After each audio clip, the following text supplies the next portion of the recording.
Di GSM itu bukan bicara kurikulum. Jadi GSM itu tidak membicarakan kurikulum, tapi GSM bicara tentang yang pertama kultur. Kultur. Sebetulnya ajakannya itu lebih pada mau nggak sih melakukan perubahan? Apa sih emang yang terjadi apa di Indonesia dan kesalahannya apa sih pendidikan Indonesia? Ternyata setelah dipelajari, diteliti ya, di research itu ternyata banyak sekali persoalan-persoalan kegagalan pendidikan Indonesia itu memang dasarnya dari gerakan akar rumput ini. Oh, dari kelas gitu. Berarti yang diajak guru. Ada nih kaitannya dengan ramah anak ya. Ketika anak dibentak, itu terekam dia sampai dewasa. Dan itu akan diingat terus. Benar. Makanya kan anak-anak angkatan kita kalau ditanya, pasti kalau yang namanya pengalaman buruk nggak pernah hilang. Nggak pernah hilang.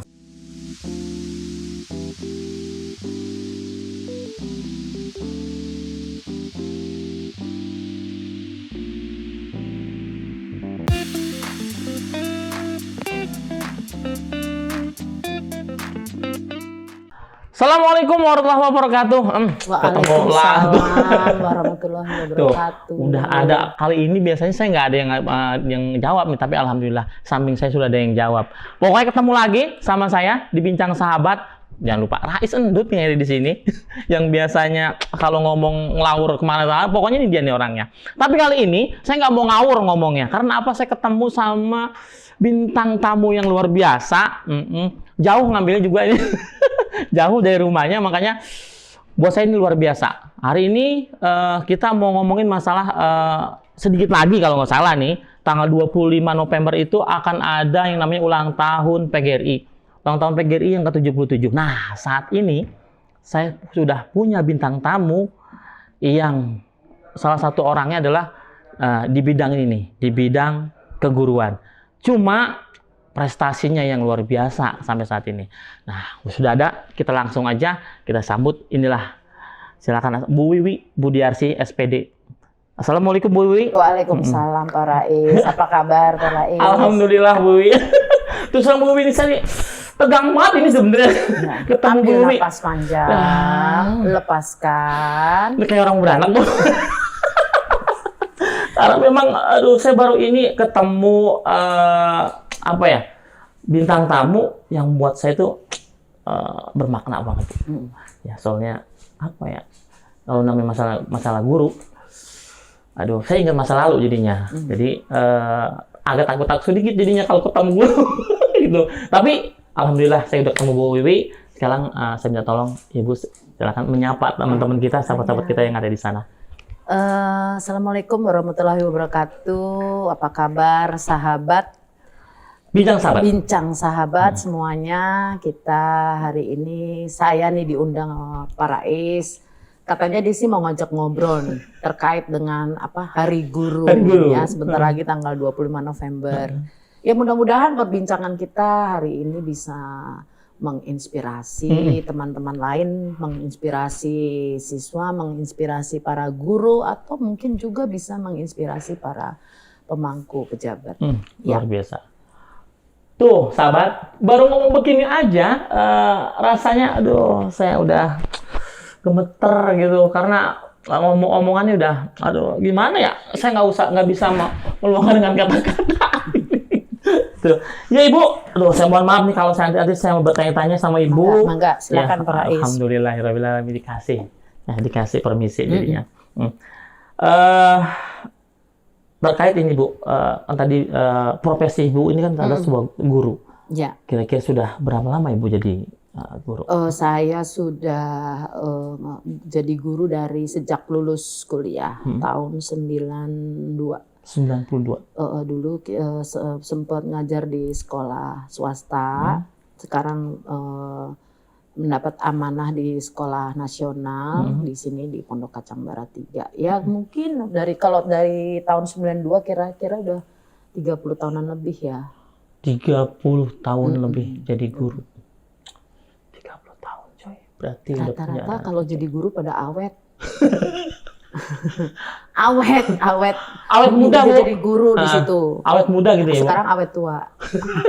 Tapi Ibu di SD Pondok Kacang Barat ini sekarang udah berapa? Udah dari sejak 2008. 2008 pertama Ibu masuk di apa namanya di SD swasta pembangunan, jadi PNS langsung ditempatkan di di sini. sini.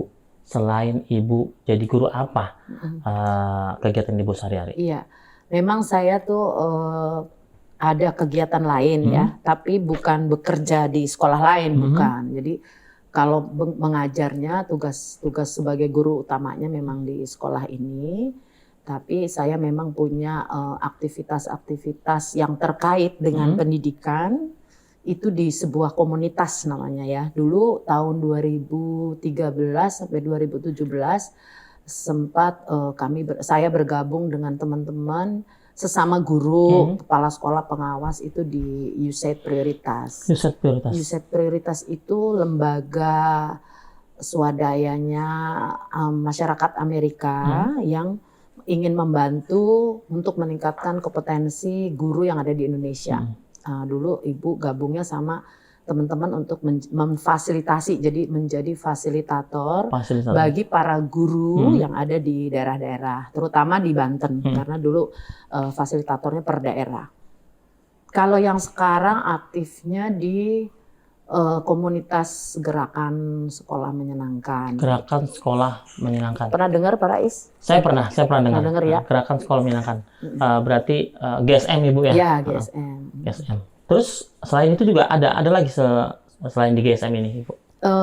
Cuma itu sih, yang lainnya sih nggak ada. Jadi tapi ya juga kepengennya tuh bisa nulis lagi ya, karena dulu saya juga sempat bikin buku cerita. Ibu pernah bikin buku cerita buat anak-anak, karena saya ngelihat keprihatinan kita ya terhadap lemahnya literasi membaca anak-anak dan ketersediaan buku cerita yang kurang di banyak sekolah. Karena kalau kita lihat kondisi sekolah itu biasanya kondisi perpustakaan itu menjadi hal yang paling kurang diperhatikan. Ya alhamdulillah di sekolah ini kita punya perpustakaan yang baik, kita punya koleksi buku cerita banyak. Tapi kalau kita berkunjung ke sekolah-sekolah pemerintah lainnya di daerah-daerah, dan itu sangat minim sekali buku. Makanya penting sekali saya gabung di komunitas gerakan sekolah menyenangkan. Salah satunya juga ada ajakan atau yang kita pelajari bagaimana sih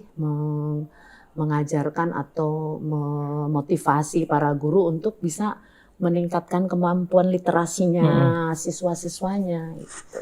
Dan sampai saat ini masih berjalan? Masih. Pernah dicetak gitu untuk dibagikan atau gimana? Dari GSM sendiri udah pernah bikin buku home based learning, dan sekolah kita udah terima 4, udah sampai baru 1 memang yang dikeluarkan, tapi nanti akan ada buku-buku lainnya. Dan itu Ibu yang membuat? Salah satunya. Jadi kan di situ kontributornya banyak.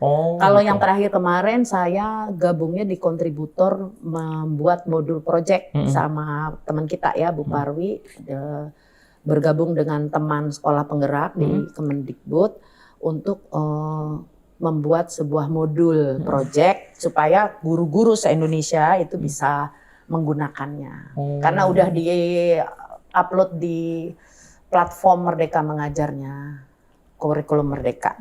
Bu, ini terkait GSM nih Bu ya. Sebenarnya GSM ini program dari pemerintah atau apa sih gitu? Atau dari Kementerian Pendidikan atau gimana? Jadi awalnya tuh GSM itu sebetulnya sebuah ide. Jadi ini sebuah ide ketika foundernya, penemunya itu adalah Prof. Rizal bersama istrinya, beliau tinggal di Australia. Beliau itu mengamati proses belajar anak-anak mereka yang ada 3 orang itu. Dan yang dilihat itu kok beda ya, kenapa anaknya ketika harus liburan, anaknya malah minta ke sekolah. Anaknya tuh nggak istilahnya tuh di sekolah tuh kok betah gitu, betah berlama-lama. Ternyata setelah dipelajari, dilihat, diamati, Pak Rizal datang mengunjungi sekolahnya, bincang-bincang dengan stakeholder yang ada di sana, dan beliau menemukan hal-hal yang tidak ada di Indonesia.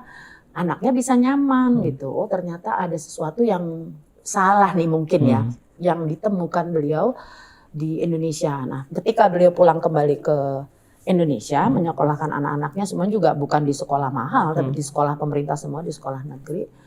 Ada yang beda gitu. Nah dari situlah pasangan suami istri ini mencetuskan membuat sebuah gerakan, namanya Gerakan Sekolah Menyenangkan. Nah, yang diajak itu adalah para guru. Jadi yang diajak tuh namanya istilahnya Gerakan Akar Rumput.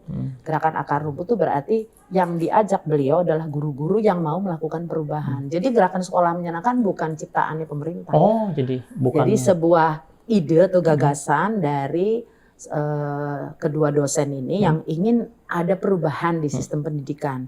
Dan ternyata diikuti oleh banyak sekolah dan memang ini sebuah gerakan yang menurut aku luar biasa gitu. Dan sekarang ini Gerakan Sekolah Menyenangkan sudah diajak oleh kementerian menjadi program organisasi penggerak POP. Alhamdulillah sekolah saya, sekolah kita ini Pondok Kacang Barat 3 dan 9 sekolah lainnya di Tangsel dan 200 sekolah lainnya di Indonesia. Itu diajak untuk belajar. Sebetulnya ajakannya itu lebih pada mau nggak sih melakukan perubahan? Apa sih emang yang terjadi apa di Indonesia dan kesalahannya apa sih pendidikan Indonesia? Ternyata setelah dipelajari, diteliti ya, di research itu ternyata banyak sekali persoalan-persoalan kegagalan pendidikan Indonesia itu memang dasarnya dari Gerakan Akar Rumput ini. Oh, dari kelas gitu. Berarti yang diajak guru. Bu, kementerian juga kan pasti punya program nih kan. Salah satunya adalah kayak apa ya sebutnya? Sekolah penggerak, guru juga, penggerak. Guru penggerak juga. Apa bisa di kalau kolaborasi dengan kegiatan ini? Bisa aja, tapi selama ini sih yang dialami oleh teman-teman sesama yang sudah guru-gurunya sudah ikut di Gerakan Sekolah Menyenangkan, ketika mereka menjadi guru penggerak, mereka bahkan merasakan, oh saya udah temukan ini di GSM. Jadi ketika mereka mengalami proses untuk menjadi seorang guru penggerak, mereka udah dapat ilmunya duluan dari Gerakan Sekolah Menyenangkan. Tapi Bu, terbentur nggak dengan kurikulum, maksudnya dengan kurikulum? Saat ini kan kurikulum kita kan kadang udah agak berbeda. Kebanyakan gini. Ganti kementeri pasti ganti kurikulum. Apalagi sekarang ada kurikulum 2013, kurikulum 2000 Merdeka. Tidak, karena di GSM itu bukan bicara kurikulum. Jadi GSM itu tidak membicarakan kurikulum, tapi GSM bicara tentang yang pertama kultur. Kultur apa tuh? Kultur atau kalau itu budaya di sekolah tuh seperti apa? Budaya di sekolah yang selama ini kita temukan kok menyimpang dari kodrat. Karena pada dasarnya Ki Hajar Dewantara mengatakan bahwa pendidikan itu harusnya bisa menuntun kodrat. Siapa? Kodratnya siswa, kodratnya anak. Kodratnya anak itu kan ada satu, punya rasa ingin tahu. Tapi kok pendidikan suka mematikan rasa ingin tahu anak? Benar. Contoh, proses pembelajarannya kok nggak membangkitkan rasa ingin tahu anak. Misalnya biasa aja gitu ya. Si guru datang, anak-anak buka halaman sekian. Habis buka halaman, anak-anak disuruh tulis soal. Gurunya pergi. Mudah-mudahan di sini nggak ada ya. Terus, nah itu kan nggak memenuhi kodrat dia. Kodratnya dia itu diajak sama gurunya biar bangkit rasa ingin tahunya. Kodratnya diajak main sambil belajar. Kodratnya dia dihargai. Tapi kalau model pembelajarannya seperti itu, nah itu namanya kan melanggar kodrat. Nah itu sebetulnya mau dikembaliin lagi. Kalau misalnya anak itu kodratnya rasa ingin tahu, ya bangkitkan rasa ingin tahunya di kelas. Nah, terus selain kultur, makanya GSM tuh yang mau diajak tuh berubah. Apa? Dari mana mulainya? Mulainya tuh dari ada 4 hal utama. Yang pertama, mulai dari cara berpikir kita dulu terhadap pendidikan. Ketika nanti gurunya berpikirnya bahwa kalau yang namanya ngajar mah yang penting mah kita datang ke sekolah. Udah anak ajak aja buka halaman sekian, kasih soal, selesai. Nah, kalau masih guru-guru mindsetnya proses belajar seperti itu, ya kita sama saja memang menjerumuskan mereka untuk jauh dari kodratnya. Nah, makanya itu yang diajak GSM, dikembaliin lagi. Bagaimana teman-teman guru punya paradigma tentang proses belajar, tentang budaya belajar, tentang budaya sekolah, tentang lingkungan belajar yang baik dan positif, tentang bagaimana dia membangun pembelajaran di kelas yang bisa membangun penalaran anak. Ya tapi kan Bu, untuk menerapkan ini semua, berarti kan butuh proses panjang. Butuh belajar. Butuh belajar. Butuh gurunya ini dulu menyadarkan dirinya dulu. Saya ini mau jadi guru untuk apa sih? Nah, sekarang saya tanya, kendalanya ketika ibu sebelum ke anak dulu ya, kendala apa yang ibu dapat ketika menerapkan itu ke guru-gurunya? Yang pertama pasti kendalanya adalah kesadaran. Kesadaran. Jadi teman-teman kita ini banyak yang udah PW. Kalau istilah anak sekarang ya, posisi enak. Datang, ajar, pulang, udah. Tapi tidak pernah mau membuka wawasan. Oh, kalau saya sebagai guru supaya anak saya itu rasa ingin tahunya bangkit, gimana sih? Oh, kalau saya jadi guru supaya anak kita mau bertanya. Coba di Parais pengalaman kan kalau kita ke kelas, anak-anak dikasih sesuatu, terus ada yang mau tanya enggak? Budaya bertanya tuh di Indonesia jarang, Bu, jarang. Malah saling sikut-sikutan. Benar. Ya, ayo lu aja gitu. Benar. Tapi kalau kita lihat di negara maju, Australia dan sebagainya, Jepang, gurunya kewalahan menjawab pertanyaan. Tapi karena anaknya udah dilatih biasa kritis. Coba kalau anak-anak kita suruh gambar, apa yang terjadi? Gambarnya pasti kalau nggak gunung dua, matahari di tengah. Pernah nggak kita ngajak mereka untuk berkreasi? Sehingga wawasan mereka untuk menciptakan atau menemukan ide itu bertambah. Nggak pernah. Makanya jangan salahkan kalau anak-anak sekarang banyak yang masih menggambar dengan cara gitu. Misalnya itu yang sederhana. Gitu. Atau dengan matematika. Banyak masalah di Indonesia anak-anak tidak suka matematika. Takut. Ada apa sih dengan pendidikan? Kok anak sampai takut sama matematika? Padahal itu harusnya menjadi hal yang menyenangkan kan.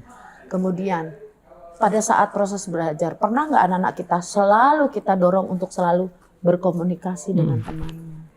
Padahal tuh modal kita untuk hidup di masa depan tuh ada 4 Parais. Ibu. Tuh pertama, sekarang ini Parais lihat kan betapa ada perubahan zaman yang drastis ya. Iya, benar. Dulu kita mau naik ojek mesti datang ke Pangkalan. Sekarang tinggal pencet-pencet datang. Terus apa tuh perubahan itu namanya? Kreatif. Memanfaatkan situasi. Kita dituntut bikin siswa kita itu satu, pertama harus kreatif. Yang kedua, kritis. Ada berita hoax di mana-mana yang dibaca kalau dapat kiriman WA atas bawah share. Itu kan nggak kritis. Nah, itu harus juga dilatih anak-anak kita. Dilatih kolaborasi. Sekarang ini nggak bisa orang hidup sendiri, maju sendiri, sukses sendiri. Contoh udah banyak membuktikan orang sukses kalau kolaborasi. Kita udah ngelatih belum anak kita untuk berkolaborasi. Supaya ketika dia di masa depan menghadapi tantangan hidup, dia siap kolaborasi dengan siapa saja. Kita pernah latih nggak anak kita siap berkomunikasi dengan siapa saja? Kalau 4C itu, 4 kemampuan itu tidak kita ajarkan, masa depan anak-anak kita namanya kita udah nggak nuntun dia sesuai kodrat. Kalau menuntun anak sesuai kodrat itu pasti dijamin anak kita akan selamat hidupnya, bahagia hidupnya, mandiri hidupnya. Nah, guru-guru itu harus disadarkan dulu soal itu. Dan itu bukan hal yang gampang. Dicontohkan saja masih ada yang, alah ngapain sih pakai asal ada pelatihan-pelatihan aja lo. Paling juga ntar anget-anget ayam katanya gitu. Nah, ketika kita tidak mencontohkan perubahan itu dibikin konsisten, maka teman-teman kita akan mengatakan begitu. Benar. Tapi kalau kita konsisten terhadap perubahan itu, mudah-mudahan mengajak teman berubah tuh nggak gampang. Tapi kita harus influencer, mempengaruhi dengan cara yang baik, memberi contoh. Soalnya kalau ngomongin pakai bahasa Sunda, saya agak bingung. Saya mempengaruhi, kira-kira begitu. Tuh, baru sampai ini aja ya, baru beberapa menit kita ngomong. Tapi ya Allah, berkelas banget. Sahabat ya, berkelas banget pokoknya hari ini. Luar biasa banget nih pokoknya. Tapi jadi ada keinginan untuk bertanya terus saya nih sama Ibu. Jadi penasaran lah. Soalnya saya jarang mau nanya begini loh. Ya, Bu, ya tadi saya agak aneh juga nih. Berarti antara kurikulum dengan GSM ini sebenarnya berkesinambungan loh. Sangat, ada benang merahnya. Gitu. Pokoknya GSM nggak bicara cuma alat. Kurikulum itu alat. Jadi kalau di GSM yang mau dibangun tuh budayanya dulu. Kultur di sekolah, contoh kultur sederhana bahwa budaya gurunya harus datang lebih dulu dibanding siswanya. Budayanya gurunya siap menyiapkan anak dalam kemampuan 4C tadi. Budayanya bahwa guru harus biasa menyapa anak. Budayanya bahwa guru itu terbiasa berdialog dengan anak.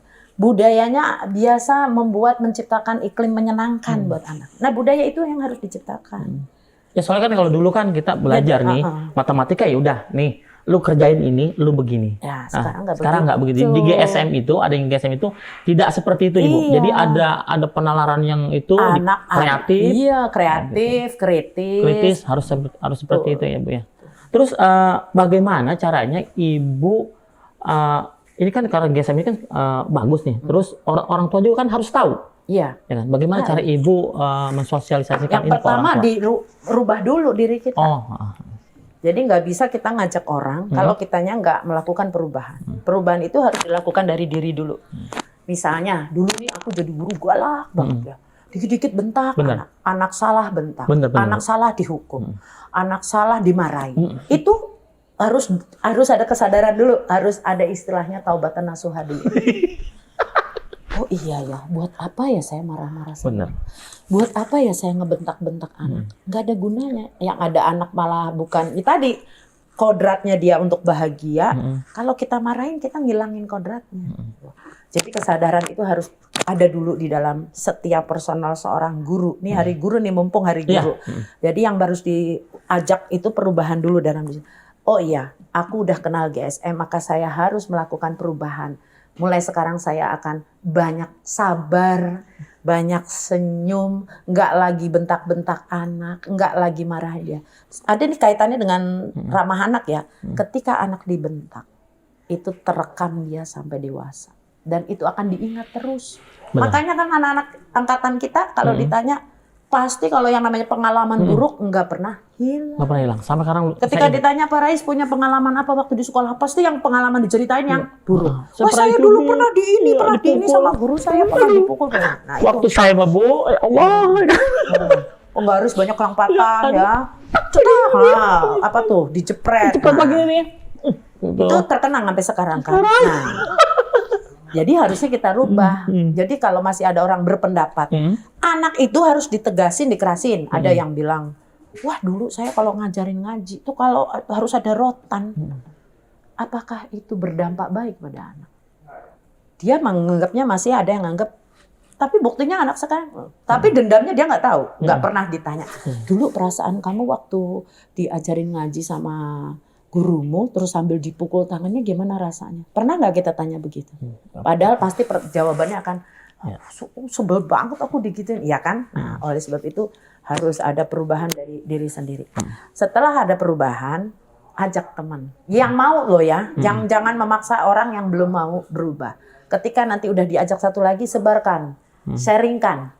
Kan sekarang udah zaman digital. Mau lewat media sosial, mau status WA, kayak mau Facebook, kayak mau TikTok, mau IG, itu udah mudah. Nah kalau udah gitu bisa menginspirasi orang lain. Gitu kira-kira. Ini Bu, otomatis ini kan untuk menerapkan GSM di sekolah kita ini kan butuh yang namanya biaya. Nah, banyak atau apa namanya? Bagaimana untuk biayanya, Bu? Setahu saya nih, sekolah itu kan apalagi sekolah negeri terbatas kan, terbatas. Kalau sekolah swasta sih memang masalah biaya kita nggak bisa dibicarakan dah. Pengalaman memang banyak guru-guru di daerah itu pasti menanyakan hal ini. Iya, benar. Oh, GSM itu identik dengan biaya ya? Iya, tapi apakah GSM itu membutuhkan biaya yang sangat besar? Tentu tidak. Karena perubahan itu tidak harus selalu dalam bentuk fisik. Perubahan yang utama itu sebetulnya cara pandang dulu tadi tuh, kesadaran diri. Habis kesadaran diri kan pengen kelasnya positif gitu, nyaman buat belajar. Kan bisa kolaborasi, komunikasi. Karena segala sesuatu itu tujuan kita, harapan kita, keinginan kita itu bisa diselesaikan kalau kita melakukan tadi kreatif, berpikir kreatif, kritis. Lihat masalahnya, jadi biasa menangani problem solve ya, artinya ini kok kelas catnya kotor banget, udah lama terus kok bangku-bangkunya tuh kok udah pada keropos. Apa yang bisa kita lakukan? Komunikasikan. Ketika itu nggak selesai, kreatifkan. Saya pernah menemuin Pak Lais di daerah di Jogja, ada sebuah sekolah, itu kita tuh harus bersyukur di Tangsel ya, bangkunya udah seperti ini, udah besi, udah rapi. Itu sekolah di Jogja masih yang model miring itu loh. Bangku kursinya yang kayunya berat. Tahu nggak apa hasil kreativitas yang dilakukan? Padahal lingkungan masyarakatnya itu petani. Itu bangkunya nggak dicat tapi dilapisi kertas yang mengkilap. Terus dikasih plastik agar nampak indah dan rapi. Begitu sederhana tapi mereka punya sesuatu yang mereka temukan sebagai ide agar kelasnya menjadi kreatif. Ide itu didukung oleh orang tua, oleh masyarakat, oleh stakeholder sekolah. Itu loh, perubahan itu kan nggak harus selalu dengan mahal. Kalau perubahannya banyak, kemudian disertai dengan creative thinkingnya gurunya, pasti dia akan menemukan dan tidak selalu dengan biaya yang mahal. Kalaupun mahal banget kan bisa bertahap dan harus ada tadi kolaborasi dan komunikasi. Ini kan GSM ini berarti kan terkait semua guru Ibu ya. Untuk daerah Tangsel ini, kita ada di Tangsel ini. Orang-orang yang di dunia pendidikan ini, di dinas pendidikan ini, mendukung nggak dengan adanya kegiatan ini? Selama ini mendukung. Karena sebetulnya mendukung atau tidaknya itu kelihatan dulu perubahannya apa. Oh gitu. Ada dampak nggak sih ke anak? Contoh, ketika kita menerapkan media zona kehadiran, ya. Dulu kan kalau kita mau mengabsen anak panggil ya. Itu butuh waktu lama. Terus gitu yang bekerja, yang paling punya peran di situ siapa? Ketika mengabsen anak. Kan kita guru. Kenapa nggak kita bikin anak-anak kita terbangun kesadarannya supaya, oh hadir di sekolah itu penting tepat waktu.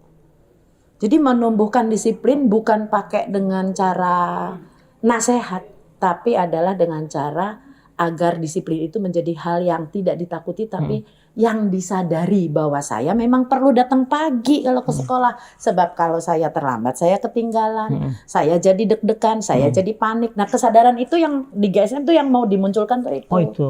Oh kalau saya datang tepat waktu, saya bisa mengikuti pelajaran dengan baik. Gimana caranya? Dengan hal sederhana tuh tadi, pakai zona kedatangan. Kalau yang datang tepat waktu atau sebelum bel, kita hargai.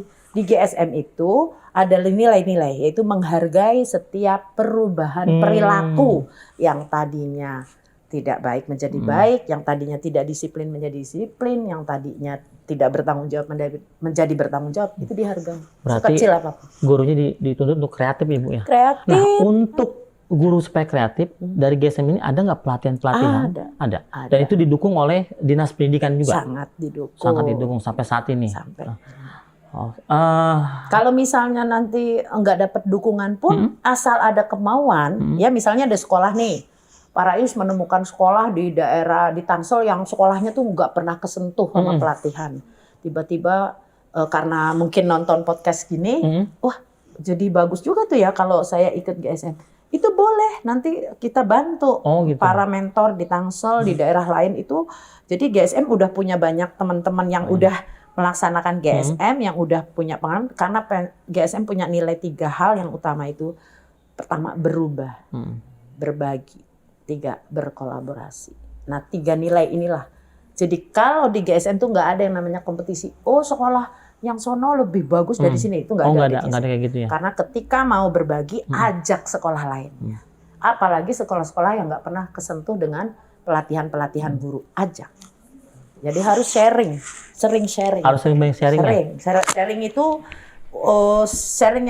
sharingnya itu sharing keikhlasan dari teman-teman mentor mau berbagi ilmu buat sekolah-sekolah lain, buat guru-guru lain.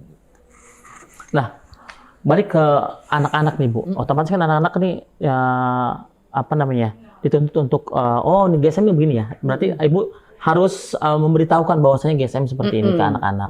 Terus perubahan yang paling utama sekarang di sekolah Ibu apa untuk anak-anak? Yang paling nampak adalah motivasi mereka untuk datang tidak terlambat. Itu berkurang kan? Berkurang. Jadi nggak ada lagi sekarang kan gurunya marah-marah ketika anak datang terlambat. Tapi nggak tahu persoalan sebenarnya kenapa dia terlambat. Itu banyak terjadi di sekolah-sekolah. Jadi hanya guru tuh memvonis aja, menjas. Oh kamu sering terlambat nih, pasti ini. Kalau di GSM itu ada anak sering terlambat, itu kan dimotivasi dulu. Misalnya pakai tadi zona kedatangan. Tapi dia belum ada perubahan, cari tahu. Oh dia terlambat. Oh dia selalu bantu ibunya dulu, nyiapin air Ingat nggak murid kita yang pemulung? Dia datang terlambat kenapa? Harus masak air, ngerebus air supaya ibunya yang habis melahirkan adiknya itu bisa mandiin adik. Benar. Itu kan bagus banget kan. Jadi jangan guru langsung menjas anak. Kita lihat, kita dialogkan. Jadi kira-kira nanti anak terlatih. Oh berarti kalau aku punya tugas merebuskan air untuk mandinya adik, aku bangunnya harus lebih pagi. Dari ibunya kita ajak dialog, Bu. Jam belajar di sekolah itu kan jam 7. Jadi mungkin mandiin adik bayi mau nggak mau harus sebelum itu supaya si kakak tidak datang terlambat. Nah kayak gitu. Jadi kesadaran itu bukan cuma di anaknya, tapi orang tuanya juga kita perlu ajak diedukasi juga. Nah kan kayak gitu jadi enak. Berarti bukan cuma guru, anak juga, dan orang tua juga, semuanya, seluruh lingkungan. Dan itu bukan pekerjaan ringan. Dampaknya juga jadi luar biasa. Semua ke masyarakat. Nah, sekarang kan begini Bu, kan banyak juga nih sekolah-sekolah yang memang ketinggalan nih Pak. Belum ya, masih belum. Nah terus apa sih namanya? Dan ini kan sekolah SD Pondok Kanjeng Barat ini udah salah satunya GSM. Ada nggak untuk mencoba berkolaborasi dengan orang sekolah-sekolah yang ajakan ada. Ajakan. Salah satunya nih nanti yang kita lakukan ya tanggal 25 kita mau bikin School Expo, tujuannya itu mengenalkan GSM ke sekolah tetangga kita dulu. School Expo itu apa Bu? Oh itu kayak pameran. Oh pameran. Pameran. Jadi pameran penerapan. Oh penerapan. Pameran menerapkan gerakan sekolah menyenangkan di sekolah kita. Nah kita kan nggak mau unggul sendiri. Nah itu prinsip dari GSM kan tadi tuh berbagi. Kita jangan unggul sendiri, ajak. Nah yang kita ajak siapa yang nggak usah jauh-jauh dulu, ajak dulu yang paling deket nih. Sekolah terdekat kita yang sama-sama sekolah negeri. Tapi kalau ada sekolah swasta mau ya boleh. Kita ajak dulu, ngelihat dulu nih. Jadi jangan buru-buru, ajak dulu, sosialisasi dulu. Nanti ketika mereka tertarik, baru nanti kita penuhi. Yuk Bu, kalau gitu kita siapin waktu aja. Ibu kolaborasi sama sekolah lain. Berapa guru cari tempat, yuk saya bantu, kita akan diseminasi. Jadi mencontoh gitu Bu ya? Iya. Tapi gaya itu nih maksudnya di ruangan atau di ruangan? Oh gitu, jadi dia melihat hasil dari GSM ini di kelas ada, apa di lobi juga ada nanti. Jadi dia gitu. boleh nanti berkunjung ke kelas-kelas.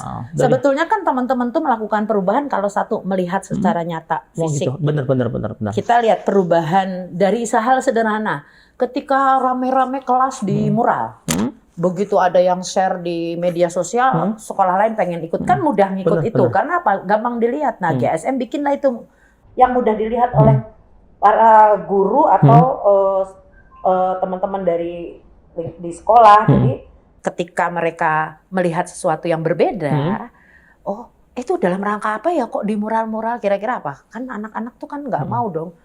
Kelasnya itu kumuh, ada sampah banyak. Tapi kalau dikasih lukisan, dikasih space untuk menghargai hasil karya dia, dikasih space untuk membangun tadi menumbuhkan karakter dia lewat zona-zona, itu kan beda. Oh, emang kelas tuh seperti itu. Karena di area perubahan di GSM tuh selain yang tadi cara pandang atau kesadaran, itu yang kedua adalah menumbuhkan atau membangun lingkungan belajar yang positif. Biar anak senang di sekolah. Anak betah. Kan tadi tujuannya mau apa? Memfasilitasi kodratnya dia. Supaya sekolah tuh harus jadi rumah kedua. Bisa jadi rumah pertama di rumah nggak enak, tapi dia lihat rumah keduanya enak, nyaman, senang. Jadi betah gitu ya. Betah. Luar biasa. Bu, kira-kira dari pokoknya ini kita omongin gitu udah mantep banget ini betul-betul. Baru ini ya, baru ini ya. Pokoknya pesan dan kesan apa Ibu untuk teman-teman kita yang guru di sana gitu. Di tempat lain ya. Tempat lain. Ya, supaya ya memang kalau pengen jadi guru, biasanya kan gini ya, ada dua motivasi. Jadi guru, satu karena memang dia waktu itu memilih sekolahnya sekolah keguruan, maka dia memang pengen jadi guru. Artinya passionnya dia tuh udah dipikirin dari sejak dia memilih sekolahnya. Tapi ada juga yang berpikir mungkin jadi guru itu pilihan kayak alternatif terakhir. Mudah-mudahan tidak seperti itu. Mudah-mudahan bukan alternatif terakhir. Tapi menjadi sesuatu yang pastikan bahwa pilihan itu adalah pilihan yang mulia. Berarti kalau mau mulia, berarti kan kita juga harus memberikan hak-hak anak yang wajar. Yang wajar tuh mudah, ya sesuaikan dengan kodratnya aja. Jangan begini, berpikirnya gitu. Saya mah udah mau pensiun, ngapain saya harus berubah? Jangan. Saya mah masih begini-gini aja. Saya mah bisanya gini. Jangan, itu merendahkan diri.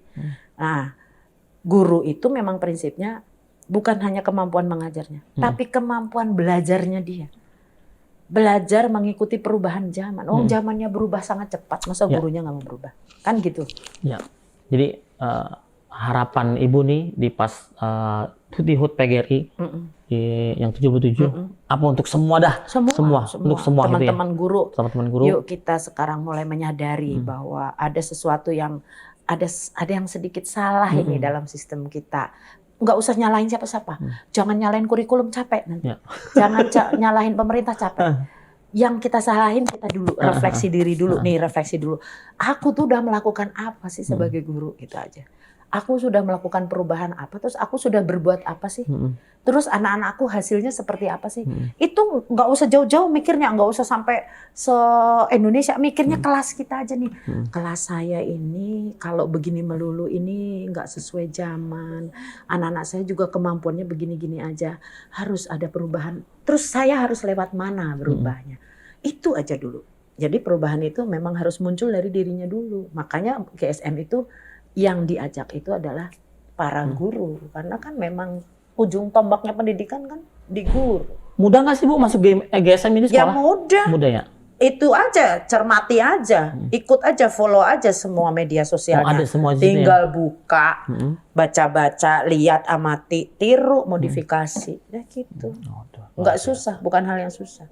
Setelah aku banyak kasih sharing ya di medsos, itu teman-teman yang dari Kalimantan, dulu kan saya juga sering bareng sama teman-teman dari daerah. Bu Wi, Bunda itu apa sih GSM? Aku selalu ajak, udah kamu follow aja IG-nya, kamu coba ikuti di Facebook-nya. Nanti lama-lama, nanti kamu lama-lama tahu. Kalau ketika tahu, nanti kan kepo, oh begini ya, oh gini ya, gitu. Nanti kalau dapat banyak yang nanya jadi banyak. Luar biasa.